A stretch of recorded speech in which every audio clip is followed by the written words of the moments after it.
नमस्कार साथियों, मैं राजेश शुक्ला आप सभी का ईएलएस के टीचिंग पोर्टल पर बहुत बहुत हार्दिक स्वागत और अभिनंदन करता हूं।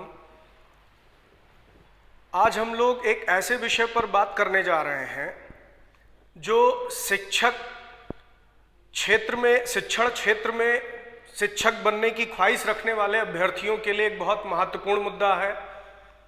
आप सब जानते हैं कि 2009 में शिक्षा का अधिकार अधिनियम लागू किया गया। हालांकि ये अधिनियम 2009 में बना, 1 अप्रैल 2010 से ये भारतवर्ष में लागू हुआ और उसी के बाद शिक्षा जगत में एक बहुत बड़ा बदलाव देखने को मिला कि विद्यालय स्तर पर जिन शिक्षकों को पढ़ाने के लिए रिक्रूट किया जाता है, अब उनकी भर्ती की प्रक्रिया, उनके चयन की प्रक्रिया वो कुछ अलग हो गई है। आज की तारीख में शिक्षक बनने के लिए एक पात्रता परीक्षा आयोजित की जाती है। केंद्रीय स्तर पर आयोजित होने वाले इस परीक्षा को ही हम लोग सीटेट के नाम से जानते हैं। तो जैसा कि आप थंबनेल के माध्यम से भी ये बात समझ गए होंगे कि आज हम लोग सीटेट परीक्षा के पाठ्यक्रम के बारे में, उसके स्कीम ऑफ एग्जामिनेशन के बारे में बात करने जा रहे हैं।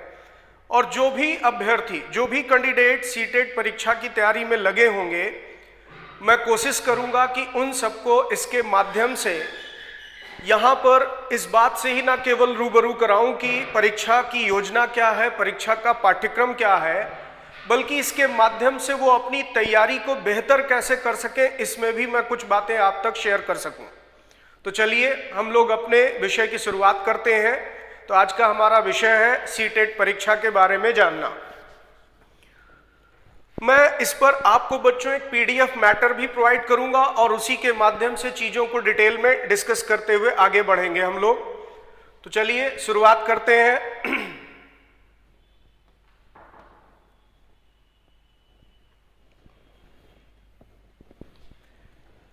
केंद्रीय शिक्षक पात्रता परीक्षा या सेंट्रल टीचर एलिजिबिलिटी टेस्ट, जो कि राष्ट्रीय स्तर पर आयोजित होने वाली परीक्षा है, जब भी आप इस परीक्षा की तैयारी करते हैं तो सबसे पहले आपको इस परीक्षा की योजना से भलीभांति परिचित होना चाहिए। इस परीक्षा में जो प्रश्न पत्र होते हैं उनके पाठ्यक्रम से भलीभांति परिचित होना चाहिए, क्योंकि किसी भी परीक्षा में सफलता के लिए बहुत अनिवार्य है कि आप उस परीक्षा में सम्मिलित होने से पहले एक बेहतर रणनीति बनाएं और उसी रणनीति के अनुसार, उसी कार्य योजना के अनुसार उसको अमल में लाकर, उसको व्यवहार में लाकर आगे बढ़ें। तभी आपको किसी भी परीक्षा में सफलता मिलती है। तो सीटेट परीक्षा को भी इसी बात को ध्यान में रखते हुए भी मैं आज आपसे इसके परीक्षा योजना और इसके पाठ्यक्रम पर बात करने जा रहा हूं। तो जैसा कि आप देख रहे हैं कि सीटेट परीक्षा के बारे में सबसे पहला पॉइंट लिखा है कि ये नेशनल लेवल पर कंडक्ट कराई जाती है परीक्षा और सीबीएसई यानी central board of secondary education द्वारा ये कंडक्ट होती है। प्रत्येक वर्ष 2 बार इसका आयोजन होता है। हालांकि इसमें कुछ इरेगुलरिटीज भी देखने को मिली हैं, अनियमितता भी रही है और इसका मुख्य कारण आप सब जानते ही हैं कि कोरोना संकट के कारण, लॉकडाउन पीरियड के कारण कहीं ना कहीं परीक्षा की प्रक्रिया बाधित हुई और अभी 2021 में जो परीक्षा आयोजित होनी है उसका एक प्रॉपर शेड्यूल आप सबको नहीं मिल पाया है। लेकिन अब 2021 की परीक्षा जो आयोजित होगी वो आप उसके लिए प्रॉपर टाइम आ चुका है कि तैयारी करें, अपनी तैयारी को अपने मुकाम तक ले जाएं और पूरी तरह से एक माइंडसेट बनाकर बैठे रहें कि जुलाई तक आते आते आपके सामने कैलेंडर होगा और जुलाई में संभवतः परीक्षा होगी। तो इन्हीं चीज़ों को ध्यान में रखकर मैं आज आपके सामने वो सीटेट परीक्षा के पाठ्यक्रम और उसकी परीक्षा योजना पर बातें कर रहा हूं। सबसे पहली चीज आप नोटिस करें कि इसमें 2 स्टेज का एग्जाम है, यानी एक पेपर 1 है, एक पेपर 2 है, जिसमें एक प्राइमरी ग्रेड टीचर के लिए पेपर 1 है और एक एलिमेंट्री ग्रेड टीचर के लिए पेपर 2 है।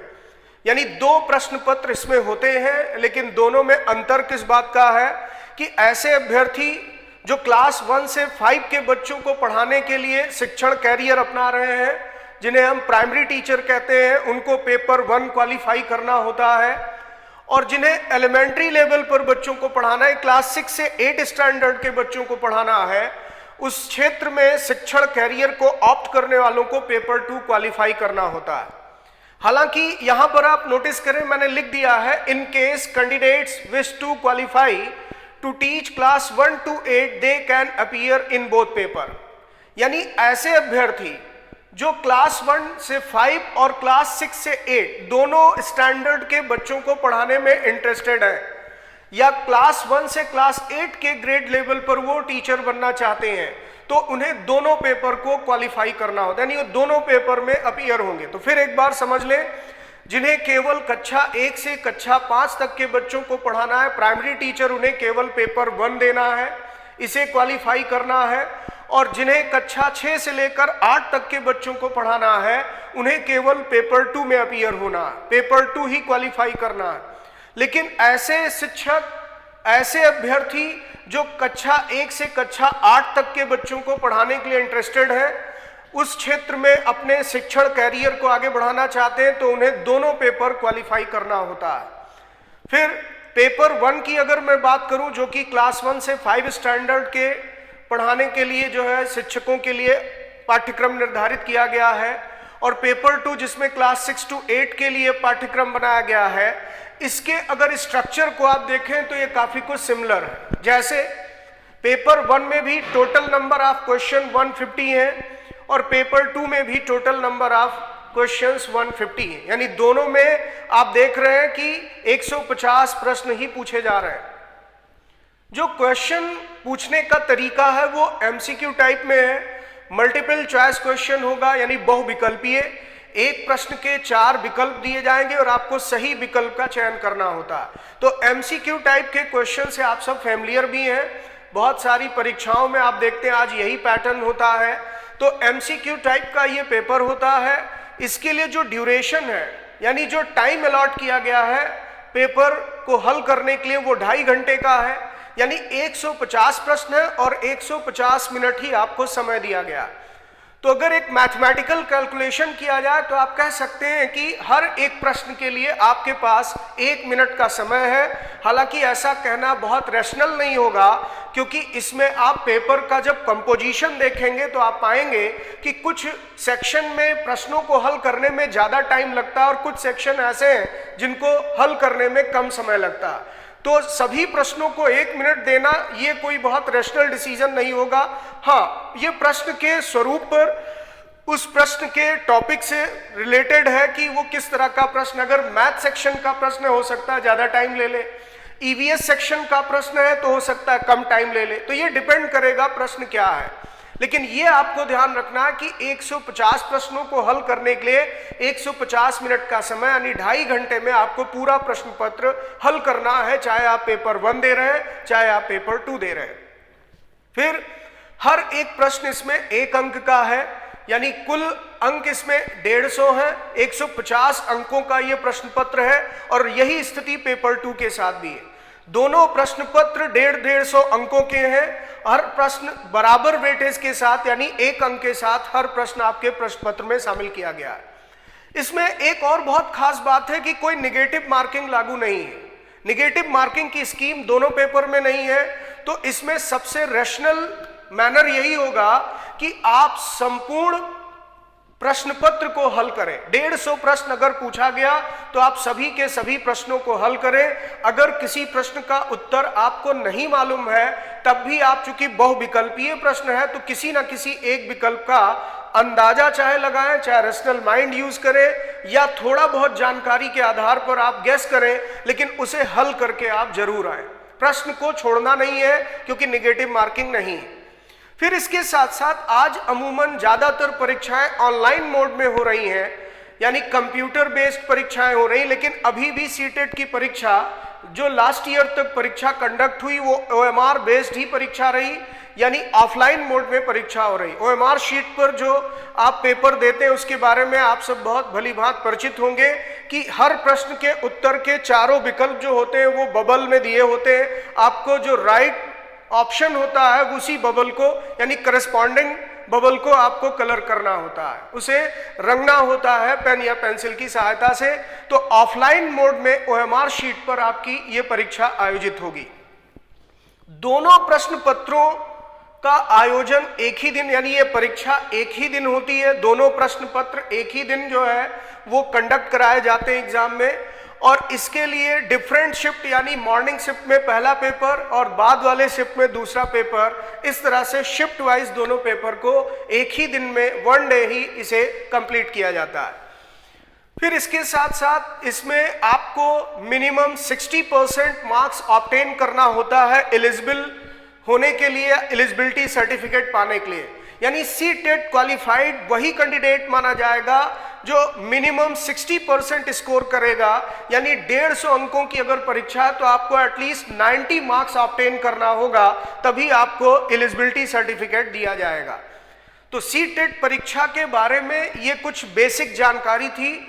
उम्मीद करता हूं कि ये सारी चीजें आप पहले से जानते भी होंगे, और अगर नहीं जानते थे तो जितने भी पॉइंट्स इसमें लिखे हैं उसके माध्यम से कम परीक्षा की क्या योजना, यानी स्कीम क्या है एग्जाम का, वो बहुत क्लियर हो चुका होगा। आप ब्रीफ में एक बार फिर से देख सकते हैं। इसमें 2 पेपर कंडक्ट कराए जाते हैं, पेपर 1, पेपर 2, जिसमें क्लास 1 से 5 के बच्चों को पढ़ाने वाले शिक्षकों को पेपर 1 क्वालिफाई करना पड़ता है, और क्लास 6 से 8 स्टैंडर्ड के बच्चों को पढ़ाने के लिए जिन अभ्यर्थियों ने आवेदन किया है उन्हें पेपर 2 क्वालिफाई करना होता है। दोनों प्रश्न पत्रों का स्वरूप एक जैसा, इसमें भी 150 प्रश्न है, इसमें भी एमसीक्यू टाइप का ही क्वेश्चन इसमें भी है, इसमें भी बहुविकल्पीय प्रश्न ही होंगे। 2.5 घंटे का पेपर ये भी है, 2.5 घंटे का पेपर 2 भी है। सभी प्रश्न बराबर अंकों के, एक एक अंकों का प्रश्न है, यानी कुल 150 अंकों का एक प्रश्न पत्र है। दूसरा प्रश्न पत्र भी 150 अंकों का है, कोई नेगेटिव मार्किंग नहीं है। ऑफलाइन मोड में ये आपकी परीक्षा आयोजित होती है, और एक ही दिन में दोनों पेपर जो है वो कराए जाते हैं। और इसमें अगर कोई कैंडिडेट क्लास 1 से क्लास 8 तक के बच्चों को पढ़ाने के लिए इंटरेस्टेड है, ऐसा टीचर बनना चाहता है कि वो दोनों ग्रेड पर पढ़ा सके, तो उसे दोनों पेपर में अपीयर होना पड़ता है, यानी पेपर 1 और पेपर 2 दोनों क्वालिफाई करना पड़ता है। इसमें क्वालिफाई करने का मतलब ये है कि आपको मिनिमम 60% स्कोर लाना ही होगा, 90 अंक आपको अर्जित करना होगा, तभी आपको एलिजिबिलिटी सर्टिफिकेट दिया जाएगा। अब चलिए आगे हम लोग बात करते हैं पेपर 1 के कंपोजिशन की। तो अगर हम पेपर 1 की बात करें तो पेपर 1 में कुल 5 पार्ट्स होते हैं, यानी 5 भागों में ये पूरा प्रश्न पत्र विभाजित होता है, और ये 150 प्रश्न जो है इन्हीं 5 विषयों से आपसे पूछे जाते हैं। तो सबसे पहले एक नजर ये डालें कि वो कौन कौन से विषय हैं जिससे प्रश्न पूछे जाएंगे। तो पहला पार्ट है CDP, child development and pedagogy, यानी बाल विकास और शिक्षा शास्त्र। इसका दूसरा पार्ट है लैंग्वेज का पेपर, जिसमें लैंग्वेज आपको 2 ऑप्ट करनी पड़ती है। आपको कई भाषाओं का विकल्प दिया रहेगा, लेकिन अमूमन उत्तर भारतीय छात्र जो है वो हिंदी और अंग्रेजी भाषा का ही चयन करेंगे। तो लैंग्वेज 1 हिंदी और लैंग्वेज 2 इंग्लिश, ये 2 पेपर इसमें, यानी 2 पार्ट इसमें इसी पेपर का हिस्सा है। और फिर इसके बाद चौथा पार्ट गणित का है, यानी मैथमेटिक्स है, और 5वां पार्ट आपका ईवीएस है, एनवायरमेंटल स्टडीज है, पर्यावरणीय अध्ययन। तो पूरे 150 प्रश्न जो आने हैं वो इन्हीं 5 सेगमेंट से या 5 पार्ट से पूछे जाएंगे। सबका बराबर वेटेज रखा गया, यानी हर पार्ट से 30 क्वेश्चंस पूछे जाएंगे। 30 प्रश्न सीडीपी के होंगे, 30 प्रश्न हिंदी भाषा के होंगे, 30 प्रश्न जो है अंग्रेजी भाषा से होंगे, 30 प्रश्न ही गणित से होंगे, और 30 ही प्रश्न पर्यावरणीय अध्ययन से यानी ईवीएस से पूछे जाएं। तो एवरी पार्ट कंटेन्स 30 क्वेश्चंस, और सभी का वेटेज बराबर है, यानी एक एक अंक के सभी प्रश्न हैं। तो हर एक पार्ट इसमें 30 अंकों का है, और इस तरह से कुल 150 प्रश्न है, और 150 अंक का ये प्रश्न पत्र आपका पहला प्रश्न पत्र हो गया। तो पेपर 1 का जो यहाँ पर कंपोजिशन है वो लगभग आप समझ गए होंगे। अब आगे बात करते हैं कि जो पेपर 2 है इसका कंपोजिशन क्या है, यानी कि जो दूसरा प्रश्न पत्र है क्लास 6 से 8 स्टैंडर्ड के टीचर्स के बनने की ख्वाहिश रखने वाले कैंडिडेट्स को, वो पेपर 2 में ये 4 पार्ट हल करने होते हैं। इसमें आप देख रहे हैं पहला पार्ट एज इट इज वैसा ही है जैसा पेपर 1 में था, सीडीपी यानी चाइल्ड डेवलपमेंट एंड पेडागोजी, बाल विकास और शिक्षा शास्त्र। यहाँ पर पार्ट 2 भी वही है, हिंदी भाषा, पार्ट 3 भी वही है, इंग्लिश, बस इसका स्टैंडर्ड बदल जाएगा, यानी प्रश्नों का स्तर बदल जाएगा। चूंकि वहां आप देख रहे हैं क्लास 1 से 5 स्टैंडर्ड के बच्चों के लिए पाठ्यक्रम बनाया गया है, ऐसे अभ्यर्थियों को ध्यान में रखकर वो पाठ्यक्रम तय किया गया है जो क्लास 1 से क्लास 5 स्टैंडर्ड के बच्चों को पढ़ाने जा रहे हैं। लेकिन जो पेपर 2 है इसका स्टैंडर्ड क्लास 6 से 8 के बच्चों को पढ़ाने वाले टीचर्स के लिए है। तो ऐसी स्थिति में यहां जो पाठ्यक्रम डिजाइन किया गया उसका स्टैंडर्ड थोड़ा सा ऊपर आ जाएगा। अब काफी कुछ अमूमन आप देखेंगे कंटेंट वही, सीडीपी में आप यहां भी लगभग वही कंटेंट पढ़ते हैं जो पेपर 1 की तैयारी में पढ़ते हैं, बस प्रश्नों का स्तर थोड़ा सा अलग होता है। हिंदी भाषा, अंग्रेजी, ये सब लगभग उसी स्वरूप में आपको मिलेगा जैसा पेपर 1 में। लेकिन फर्क कहां आ जाता है? वहां पर आप देख रहे थे कि पेपर के 5 पार्ट थे लेकिन यहां 4 ही है, यानी वहां पर एक पार्ट ईवीएस था जो ईवीएस यहां शामिल नहीं है, और वहां एक पार्ट मैथ्स था जो मैथ्स इसमें शामिल नहीं है। इसमें मैथमेटिक्स और साइंस एक सेगमेंट है उन टीचर्स के लिए जो बच्चों को मैथ और साइंस पढ़ाने के लिए आवेदन कर रहे हैं। यानी इसमें जो है कैंडिडेट्स के पास ये चॉइस होती है, ये ऑप्शन होता है कि वो एसएसटी के टीचर बनना चाहते हैं या मैथ साइंस के टीचर बनना चाहते हैं। यदि आप मैथ साइंस के टीचर बनने के लिए आवेदन कर रहे हैं तो आपको एक पार्ट इसमें मिलेगा मैथ्स एंड साइंस का, और इसमें प्रश्नों की संख्या 60 होगी।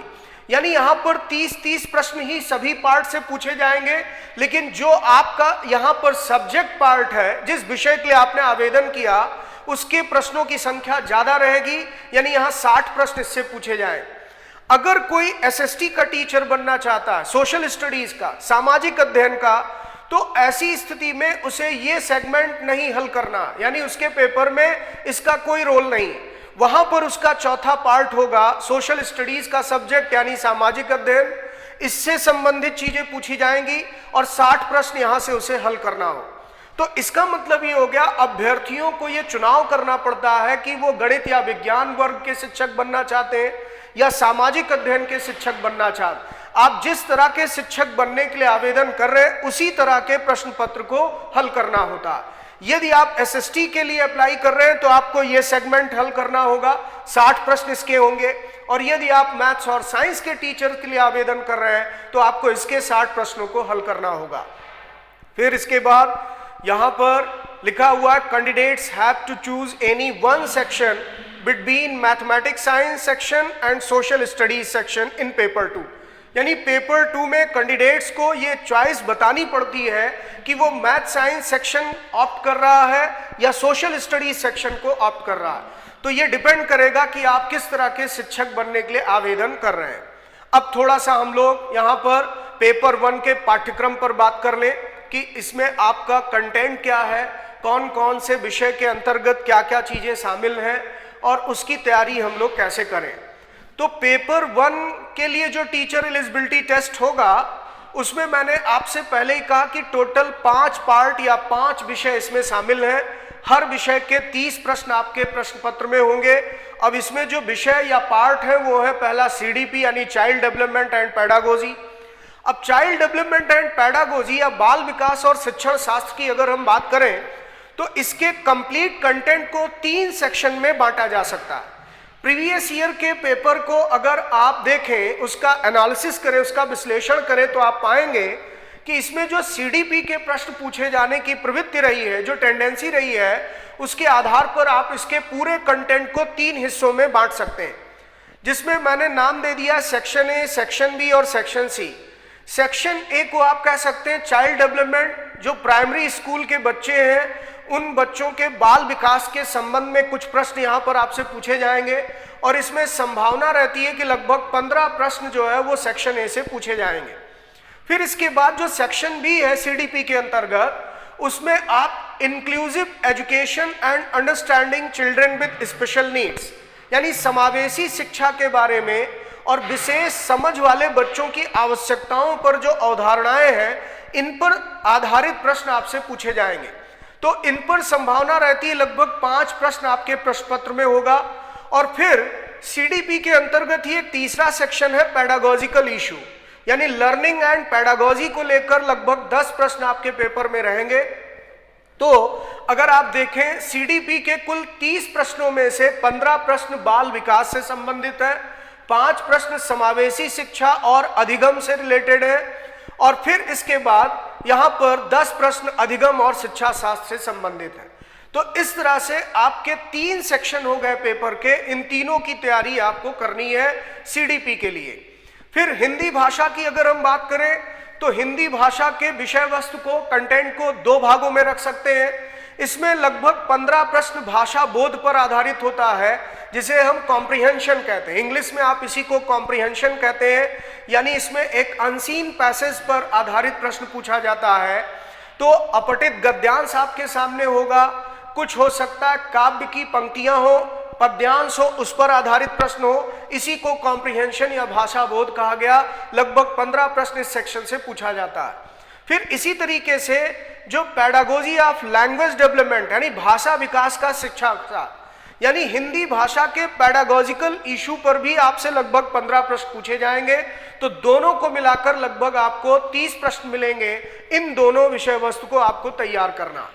फिर जो लैंग्वेज 2 है यानी इंग्लिश का सेगमेंट, इसके अंतर्गत भी आप देख रहे हैं कंटेंट को 2 सेक्शन में रखा जा सकता है। एक यहां पर सेक्शन है कॉम्प्रिहेंशन का, इससे लगभग 15 प्रश्न पूछे जाएंगे, और इसका सेक्शन 2 या सेक्शन बी पार्ट है जिसमें पेडागोजिकल इशू है, यानी इसमें भी एक तरीके से आप कह सकते हैं इंग्लिश लैंग्वेज के पेडागोजी या उसके शिक्षण शास्त्र से संबंधित चीजें आपसे पूछी जाएंगी।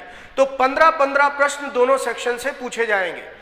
फिर मैथमेटिक्स की अगर हम बात करें तो इसके सिलेबस को भी आप 2 सेक्शन में डिवाइड कर सकते हैं। इसमें 15 प्रश्न जो है वो मैथमेटिक्स पर बेस्ड होंगे। आपकी जो यहाँ पर एनालिटिकल एबिलिटी होगी, यानी कि जो आपकी गणितीय क्षमता होगी, मैथमेटिकल एबिलिटी होगी, उसकी परीक्षा होगी। और बाकी इसमें गणित से संबंधित कुछ पेडागोजिकल इशू होंगे, मैथमेटिक्स से रिलेटेड कुछ यहाँ पर जो शिक्षण शास्त्रीय विषय होंगे उस पर आधारित प्रश्न पूछा जाएगा। ऐसे ही ईवीएस की अगर हम बात करें तो ईवीएस के कंप्लीट कंटेंट को भी हम 2 सेक्शन में रख सकते हैं। एक पूरी तरह से एनवायरमेंटल स्टडीज पर बेस्ड प्रश्न आपसे पूछा जाएगा, और दूसरा पार्ट इसका पेडागोजिकल इशू होगा।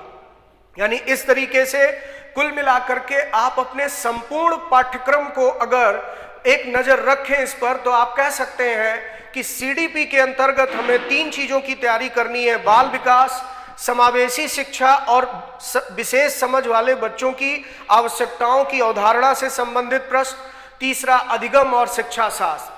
ऐसे ही हिंदी भाषा में 2 चीजें आपको तैयार करनी है: कॉम्प्रिहेंशन भाषा बोध, और दूसरा भाषा विकास का शिक्षा शास्त्र, यानी इसके पेडागोजी से रिलेटेड प्रश्न। फिर इंग्लिश में भी लगभग वही चीजें हैं, यहाँ पर कॉम्प्रिहेंशन पार्ट है और उसका पेडागोजिकल इशू होगा। गणित में भी वही बातें हैं कि मैथमेटिकल एबिलिटी के आधारित प्रश्न होंगे और साथ में उसके पेडागोजिकल इशू से रिलेटेड प्रश्न पूछे जाएंगे। फिर ईवीएस में भी आप देख रहे हैं कि एक एनवायरमेंटल स्टडीज पर बेस्ड आपसे प्रश्न पूछा जाएगा, और इसके अलावा इसका पेडागोजिकल इशू होगा। ये आपके कंटेंट हो गए जिसे आपको फॉलो करना है। कुल मिलाकर 5 सब्जेक्ट आपको तैयार करने हैं। 5 सब्जेक्ट में आप देख रहे हैं कि इनके भी अलग अलग डायमेंशन है जिस पर आपको तैयारी करनी है। अब इसको थोड़ा सा विस्तार में देख लेते हैं। जैसे बाल विकास और शिक्षा शास्त्र की बात करें तो बच्चों इसको मैंने क्या किया है कि बुक से सीधे सीधे पूरा सिलेबस ही आपके सामने रख दिया है, और इसी सिलेबस के अकॉर्डिंग आप जो है अपना एक मॉडिफाइड सिलेबस भी बना सकते हैं। एक संशोधित पाठ्यक्रम भी आप तैयार कर सकते हैं जिसमें महत्वपूर्ण बिंदुओं पर आपको ज्यादा गौर करना होगा, उस पर ज्यादा अच्छे से तैयारी करनी होगी, और कुछ चीजें हैं जिस पर आप बहुत ही सेलेक्टिव वे में आगे बढ़ सकते हैं। लेकिन फिर भी मेरी सलाह यह है कि एक बार संपूर्ण पाठ्यक्रम पर नजर जरूर रखें और कोशिश करें कि हर एक बिंदु पर एक बेसिक समझ, एक फंडामेंटल जानकारी जरूर रहे, और बाकी जिन चीजों से प्रश्न ज्यादा पूछा जा रहा है उस पर आप अपनी पकड़ और बेहतर बनाने का प्रयास करें। तो सबसे पहला पार्ट सीडीपी का है, यानी चाइल्ड डेवलपमेंट एंड पेडागोजी, जिसमें मैंने कहा था कि आप अपने पूरे पाठ्यक्रम को, बाल विकास और शिक्षा शास्त्र के पाठ्यक्रम को 3 सेक्शन में बांट सकते हैं। तो सेक्शन ए बाल विकास से संबंधित है, प्राथमिक विद्यालयों में पढ़ने वाले बच्चों के बाल विकास से संबंधित कुछ महत्वपूर्ण मुद्दों पर आधारित प्रश्न होगा, जिसमें आप देख रहे हैं विकास की संकल्पना और अधिगम से इसका जो संबंध है, बाल विकास के सिद्धांत हैं, या फिर वंशानुक्रम और वातावरण का प्रभाव क्या पड़ता है बच्चों पर, सामाजिकरण की प्रक्रिया क्या है, जीन पियाजे की थ्योरी, कोहेलबर्ग और ब्योगर्ट्स्की की थ्योरी के बारे में भी आपसे पूछा जाएगा। इसी तरीके से प्रगतिशील शिक्षा की अवधारणा पर आधारित, बाल केंद्रित शिक्षा पर आधारित प्रश्न होंगे। बुद्ध निर्माण का समालोचनात्मक विचार, इस पर आधारित प्रश्न आएगा। भाषा और विचार को लेकर समाज निर्माण में लिंग की भूमिका, यानी कि जो जेंडर रोल है उसके बारे में, जिसमें आप लैंगिक भेदभाव, शैक्षिक अभ्यास, लिंग और उसकी भूमिका, ये सारी चीजें इसमें पढ़ेंगे। तो कुल मिलाकर के बाल विकास के संदर्भ में ये टॉपिक है जिनकी आपको तैयारी करनी। फिर जो मैंने कहा सीडीपी के अंतर्गत सेक्शन बी है, इसमें समावेशी शिक्षा और विशेष समझ वाले बच्चों की आवश्यकताओं की अवधारणा, यानी जो इंक्लूसिव एजुकेशन की बात कर रहा था, या स्पेशल नीड्स वाले जो बच्चों के यहाँ पर कॉन्सेप्ट है, उससे आधारित आपसे प्रश्न पूछे जाएंगे। जैसे विविध पृष्ठभूमि से संबंधित छात्र, विशेष आवश्यकताओं वाले छात्र, प्रतिभावान, सृजनात्मक और विशेष रूप से जो अक्षम है, इनसे संबंधित कुछ प्रश्न आपके प्रश्न पत्र में शामिल किए जाएं। फिर सेक्शन सी पार्ट जो है वो पेडागोजिकल इशू से आ जाता है, जिसमें लर्निंग और पेडागोजी पर बेस्ड प्रश्न होते हैं। बच्चों का स्कूल में प्रदर्शन, शिक्षण और अधिगम की आधारभूत प्रक्रियाएं, बच्चा एक समस्या समाधान करता है तथा वैज्ञानिक अन्वेषक के रूप में है, इस पर आधारित प्रश्न होंगे। संवेग और अभिप्रेरण के बारे में आपसे पूछा जाएगा, या लर्निंग में जो यहाँ योगदान देने वाले फैक्टर्स हैं उनके बारे में आपसे प्रश्न पूछा जाएगा। तो कुल मिलाके ये 3 सेक्शन सीडीपी के हैं। तीनों सेक्शन के कंटेंट आपके सामने हैं। इसी को फॉलो करते हुए आप अपना एक संशोधित पाठ्यक्रम तैयार करें, जिसमें अति महत्वपूर्ण विषयों को आप क्रम के अनुसार सजाएं और उसी के अनुरूप आप अपने तैयारी या पढ़ाई की योजना निर्धारित करें। फिर आगे बढ़ते हैं। अगला विषय आ जाता है गणित का। गणित के अंतर्गत आप देखते हैं कि यहाँ पर संख्याएं, जोड़ घटाव, गुणा भाग, सरलीकरण, मापन, मुद्रा, प्रतिरूप, आंकड़ों का प्रबंधन, फिर ज्यामिति, इस तरह की चीजें जो है, या फिर मेंसुरेशन, इन सब पर आधारित आपसे प्रश्न पूछे जाएंगे। तो गणित का क्या पाठ्यक्रम है वो टॉपिक वाइज आपके सामने लिखा हुआ है। इसी पाठ्यक्रम के अनुरूप आपको तैयारी करनी है। लेकिन मैंने कहा था कि गणित के पाठ्यक्रम में यह भी ध्यान रखिएगा कि आपके 2 सेक्शन हैं, जिसमें पेडागोजिकल इशू से भी रिलेटेड लगभग 15 प्रश्न आपके प्रश्न पत्र में रहेंगे, जिसमें गणित की प्रकृति को लेकर, तार्किक चिंतन को लेकर, बच्चों की सोच को समझना, गणित की भाषा, पाठ्यक्रम में गणित का स्थान, गणित का भाषा समुदाय, इस तरह के विषयों को इसमें शामिल किया गया, जिसको आप कहते हैं pedagogical issues related to mathematics. गणित से संबंधित जो शिक्षा शास्त्रीय मुद्दे हैं उसके कंटेंट ये होंगे और इसकी आप तैयारी करेंगे। फिर अगला विषय आ जाता है ईवीएस, यानी पर्यावरणीय अध्ययन। पर्यावरणीय अध्ययन के अंतर्गत आप परिवार, मित्र, रिश्तेदार, कार्य और खेल, पशु एवं पादप, खाद्य पदार्थ, आश्रय, जल, पर्यटन, इस तरह के टॉपिक्स की आप तैयारी करेंगे। और इसमें भी सेक्शन बी के अंतर्गत इसका पेडागोजिकल इशू होगा, यानी इसके अंतर्गत शिक्षा शास्त्रीय मुद्दों को आप पढ़ेंगे। पेडागोजिकल इशू के अंतर्गत किसी विषय को पढ़ाने के समय क्या अप्रोच होना चाहिए, बच्चों को उस विषय के प्रति एक समझ कैसे बनानी चाहिए, अवधारणाएं कैसे स्पष्ट करनी चाहिए, तो एक तरीके के टीचिंग एप्टीट्यूड से रिलेटेड ये टॉपिक्स होते हैं जो आपको तैयार करने होते हैं। यानी पर्यावरण अध्ययन की संकल्पना, पर्यावरण अध्ययन का क्षेत्र, इसका क्या महत्व है, अधिगम सिद्धांत यानी लर्निंग कॉन्सेप्ट इसमें है बहुत सारे, इन सारी चीजों को शामिल करके ये पूरा पाठ्यक्रम आपका बनाया गया है। तो ये सारे टॉपिक आपको तैयार करने होंगे। फिर ऐसे ही हिंदी भाषा के बारे में बात कर रहा था कि पहला पार्ट कॉम्प्रिहेंशन का, भाषा बोध का है, जिसके अंतर्गत, भाषा बोध के अंतर्गत आप ये नहीं कह सकते कि आपको प्योर ग्रामर ही या विशुद्ध रूप से व्याकरण ही पढ़ना है, बल्कि व्याकरण पर आधारित कुछ चीजों की जानकारी आपको रखनी है। जैसे इसमें आप देखेंगे कॉम्प्रिहेंशन में कुछ प्रश्न आएंगे जो पर्यायवाची और विलोम से संबंधित होंगे, कुछ समानार्थी शब्द होंगे, कुछ विपरीतार्थक शब्द होंगे, कुछ इसी तरीके से आप देखेंगे तत्सम तद्भव पर आधारित होगा। तो आप इसमें व्याकरण पर आधारित कुछ प्रश्न जरूर देखेंगे, लेकिन ऐसा नहीं कि हिंदी भाषा का व्याकरण आपको विशुद्ध रूप से केवल ग्रामर ही तैयार कर रहा है, क्योंकि इसमें आप देख रहे हैं कॉम्प्रिहेंशन बेस्ड प्रश्न पूछा जाएगा। तो गद्यांश और पद्यांश को पढ़ने के बाद उसकी समझ कितनी आप में विकसित हुई, उसके आधार पर भी आप यहां पर प्रश्नों का उत्तर दे सकेंगे। फिर इसके भी पैडागॉजिकल इशू यानी भाषा विकास का शिक्षा शास्त्र, ये आपको तैयार करना होगा, जिसमें शिक्षण, अधिगम, अधिग्रहण, भाषा अध्यापन के सिद्धांत, श्रवण की भूमिका, मौखिक अभिव्यक्ति यानी बोलने की भूमिका। तो श्रवण मतलब सुनना और फिर मौखिक अभिव्यक्ति यानी बोलना, इस तरह की चीजें आपको यहाँ पर भाषा कौशल, भाषा बोध, ये सारी चीजें तैयार करनी होंगी पैडागॉजिकल इशू में। फिर इसके बाद आगे बढ़ते हैं हम लोग। अंग्रेजी में भी आप देख रहे हैं कॉम्प्रिहेंशन ही है, तो इसमें भी आप इंग्लिश ग्रामर की एक बेसिक जानकारी, एक फंडामेंटल जानकारी रखें तो कॉम्प्रिहेंशन बहुत इजी मैनर में आप सॉल्व कर लेंगे। और इसके पैडागॉजिकल इशू भी लगभग वही है जो हिंदी भाषा में आप पढ़ रहे थे, यानी इसका learning process, acquisition, principle of language teaching, role of listening, role of speaking, लगभग वही सारी चीजें यहाँ पर लैंग्वेज के बेस पर इसके भी पैडागॉजिकल इशू आपको दिखाई देंगे। तो ये कंटेंट है आपके जो आपको इसके अंतर्गत तैयार करना है। फिर इसके बाद आ जाते हैं यहाँ पर कि जो ये हमारे कंटेंट है, यानी चाहे वो इंग्लिश का है, चाहे हिंदी का है, या फिर जो है ईवीएस का है, मैथ्स का है, इसके साथ साथ जो सीडीपी का है, इन सब की तैयारी हम कहाँ से करें या तैयारी कैसे करें। तो देखिए, तैयारी करते समय सबसे पहली महत्वपूर्ण बात जो थी कि पाठ्यक्रम बहुत स्पष्ट होना चाहिए कि हमारा पाठ्य विवरण क्या होगा, हमारा सिलेबस क्या होगा, कंटेंट क्या होंगे, ये बहुत स्पष्ट होना चाहिए। जैसा कि मैंने अभी आपसे डिस्कस किया, बोर्ड पर आपने देखा उन चीज़ों को, इसकी पीडीएफ फाइल भी आपको मिल जाएगी, आप इसको एज इट इज़ फॉलो कर सकेंगे। लेकिन अब बात आती है कि इसकी तैयारी का हम सोर्स क्या रखें, यानी इसके लिए हम कौन कौन सी किताबों का चयन करें, या कौन से नोट्स फॉलो करें, या कौन सी क्लासेस फॉलो करें। इस तरह की बहुत सारी दुविधा आपके मन में उत्पन्न होती होगी।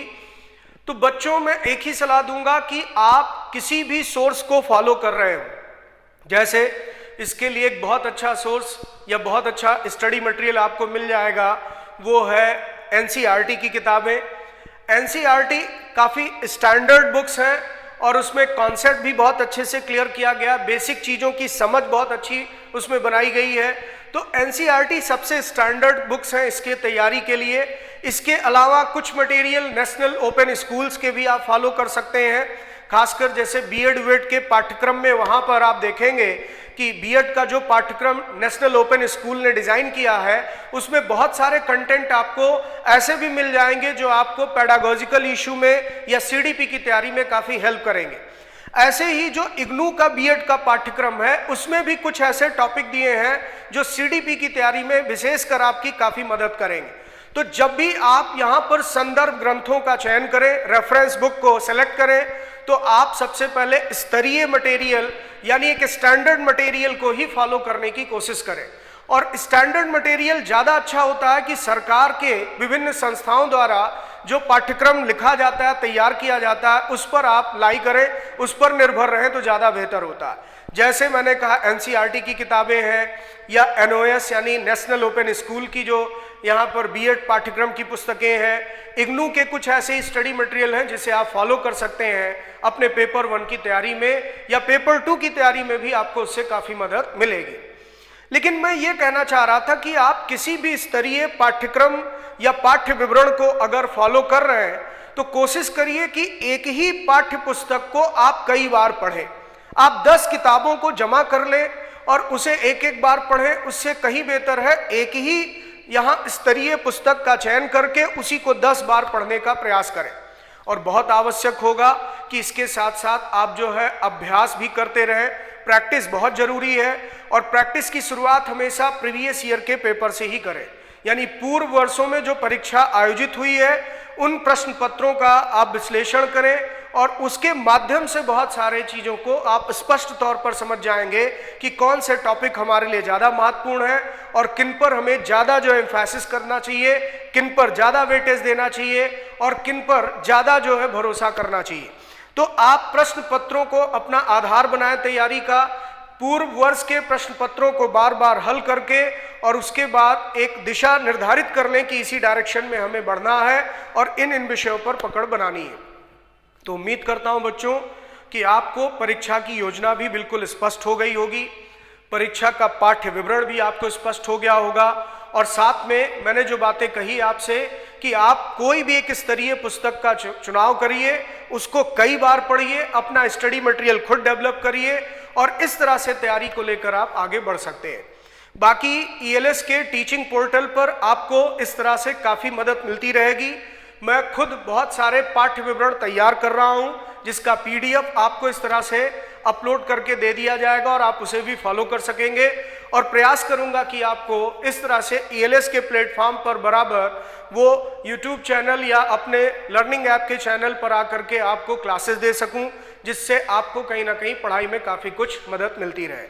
तो बच्चों, उम्मीद करता हूं कि आपको ये सारी चीज़ें अब स्पष्टता समझ में आ गई होंगी और आप अपनी तैयारी को एक सही दिशा में लेकर आगे बढ़ सकेंगे। मेरी बहुत सारी शुभकामनाएं हैं कि आप अपने इस परीक्षा में सफल हों और शिक्षण के क्षेत्र में आप एक सुनहरा भविष्य अपना संवारें और जा करके बच्चों को भी अच्छी शिक्षा दे करके उनका भी भविष्य संवारने का